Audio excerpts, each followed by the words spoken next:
महंगा होने से बिजली महंगी करना पड़ती है। 1960 से मुल्क में कोई नया डैम नहीं बनाया गया। नए डैम न बनाने से मुल्क को बहुत नुकसान उठाना पड़ा। वजीर आजम इमरान खान का सिंपोजियम में खिताब, कहा हमारी हुकूमत ने अगले इलेक्शन के बारे में नहीं, मुल्क के मुस्तकबिल के बारे में सोचा। मुल्क में लाखों एकड़ में पानी न मिलने की वजह से बेकार पड़ी है।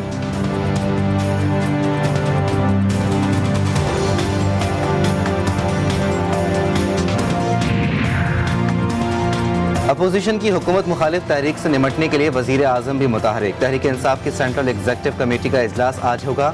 इत्तेहादी जमातों से राब्तों और बल्दियाती इंतखाबात की तैयारियों पर गौर होगा। इजलास में अपोजिशन की तहरीक से मुताल्लिक मुशावरत होगी।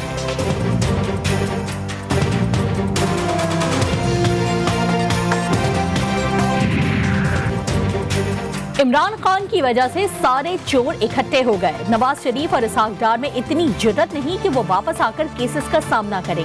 पिंड दादन खान में वजीर इत्तलात फवाद चौधरी की मीडिया से गुफ्तगू, कहा नवाज शरीफ से कोई जाती झगड़ा नहीं, वो कौम के पैसे वापस कर दें।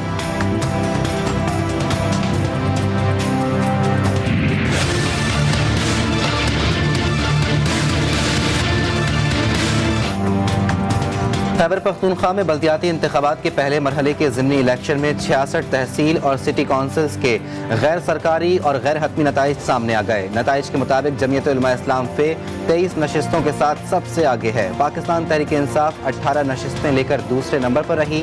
तहसील और सिटी काउंसिल्स की 10 नशिस्तें आज़ाद उम्मीदवारों ने जीती। अवामी नेशनल पार्टी को मजमूई तौर पर 7 नशिस्तों पर कामयाबी मिली। PTI के उमर अमीन गंडापुर डेरा इस्माइल खान के सिटी मेयर मुंतखब।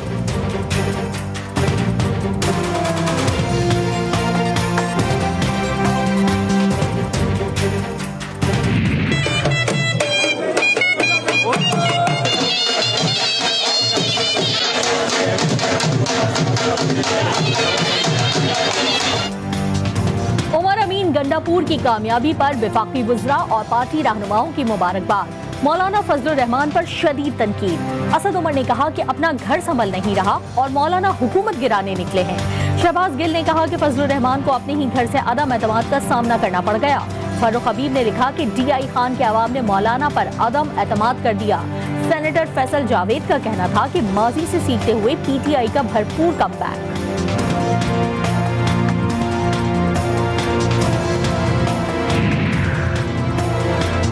अपोजिशन के नंबर्स पूरे होंगे, ना ही इनका हुकूमत हटाओ मिशन कामयाब होगा। गवर्नर पंजाब चौधरी सरोवर का दावा, कहा अपोजिशन सुन ले, कप्तान आज भी डट के खड़ा है। वजीर आजम इमरान खान पहले सियासी मुखालिफिन से ब्लैकमेल हुए, न अब होंगे। अपोजिशन एहतजाजी सियासत की बजाय आम इंतखाबात का सब्र से इंतजार करे।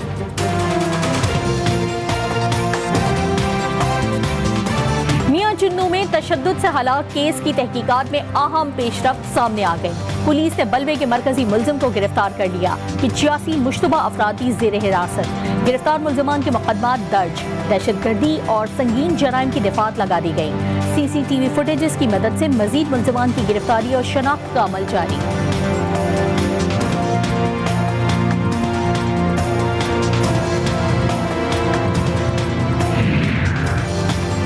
दरिंदगी का मुजाहरा करने वाले किसी रियायत के मुस्तहिक नहीं। मियां चुन्नू में पेश आने वाले वाक़े में मुलव्विस मुल्ज़िमान कानून के मुताबिक सख्त सज़ा के हकदार हैं। वज़ीर आला पंजाब उस्मान बुज़दार का बयान, कहा किसी को भी कानून हाथ में लेने की इजाज़त नहीं दी जा सकती। जहाँ भी पुलिस की गफलत साबित हुई, एक्शन लिया जाएगा।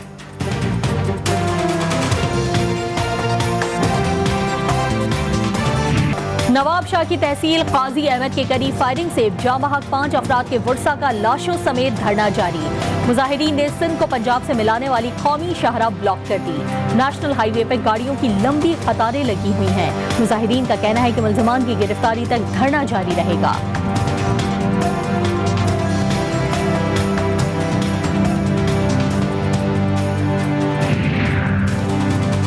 कराची में सेक्शन ऑफिसर के अलावा तमाम ट्रैफिक पुलिस अफसरान से चालान का इख्तियार वापस। मोटरसाइकिल सवार शहरियों और रिक्शा ड्राइवरों का फैसले पर इजहार मुसर्रत। कहते हैं ट्रैफिक पुलिस एहलकार कमाई का मशीन बन गए हैं। ट्रैफिक कंट्रोल करने के बजाय धड़ाधड़ चालान किए जाते हैं।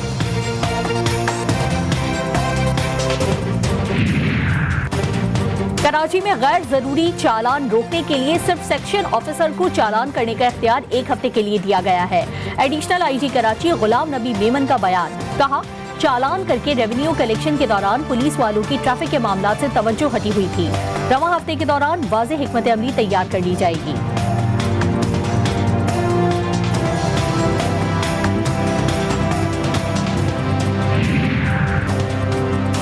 ईरान के वजीर दाखिला डॉक्टर अहमद वहीदी 9 रुकनी वफ़द के हमरा पाकिस्तान पहुंच गए। नूर खान एयरबेस रावलपिंडी पर वजीर दाखिला शेख रशीद ने इस्तकबाल किया।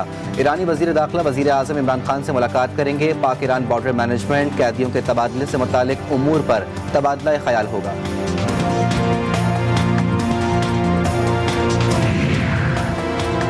लाहौर की मुख्तलिफ अदालतों से केसेस की मुंतकली पर बार एसोसिएशन का एहतजाज। वकला ने सेशन कोर्ट के तमाम दाखिली दरवाजों पर ताले लगा दिए।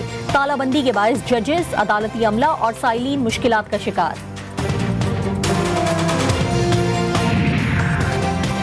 सिंध में सीएनजी स्टेशंस खुल गए। सूबे में सीएनजी स्टेशंस ने 2.5 माह बाद गैस की फराहमी शुरू कर दी। सर्दियों में गैस की किल्लत की बिना पर सिंध में सीएनजी स्टेशंस को 1 दिसंबर को बंद कर दिया गया था।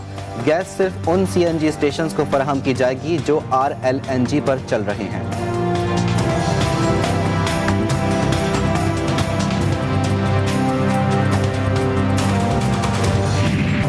कोरोना के हाथों मुल्क में कीमती जानों का ज़या। एक रोज में वायरस से मजीद 29 मरीज दम तोड़ गए। कोरोना से जाबहक अफराद की तादाद 29,801 हो गई। 24 घंटे में कोरोना के मजीद 2,662 केसेस सामने आए। मुल्क में कोरोना मस्बत केसेस की शरह 5.62% रिकॉर्ड।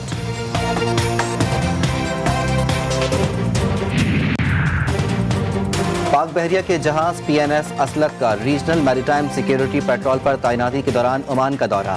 जहाज के कमांडिंग ऑफिसर ने मेजबान हुक्काम से अहम मुलाकातें की। बहामी दिलचस्पी के उमूर और 2 तरफा बहरी ताउन पर तबादला ख्याल।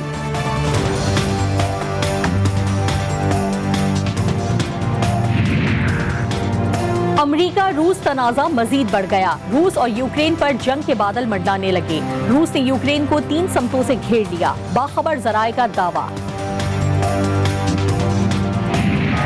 बाबर आजम के सितारे मुसलसल गर्दिश में। कराची किंग्स PSL 7 के प्लेऑफ मरहले से बाहर हो गई। पेशावर ज़ल्मी ने 55 रन से आसानी शिकस्त दे दी। कराची किंग्स को इवेंट में मुसलसल 6ठी शिकस्त का सामना करना पड़ा। कप्तान बाबर आजम ने PSL 7 की पहली निस्फ सेंचुरी स्कोर की। वो 59 रन बनाकर आउट हुए। जोए क्लार्क 26, शर्जील खान और अयान कोको 14 रन बनाकर नुमाया रहे। PSL सीजन 7 के दिलचस्प और सनसनीखेज मुकाबले जारी। आज के वाहिद मैच में इस्लामाबाद यूनाइटेड और कराची किंग्स का आमना सामना होगा। मैच 7:30 बजे कज़ाफी स्टेडियम लाहौर में शुरू होगा। और मुल्क के मुमताज़ शायर और माहिर तालीम प्रोफेसर हसन अकबर कमाल का आज 76वां यौम पैदाइश मनाया जा रहा है। हसन अकबर कमाल के अदबी तरके में खूबसूरत अशार के साथ साथ बेहतरीन नगमे और दिल में उतर जाने वाले नसर पारे भी शामिल हैं।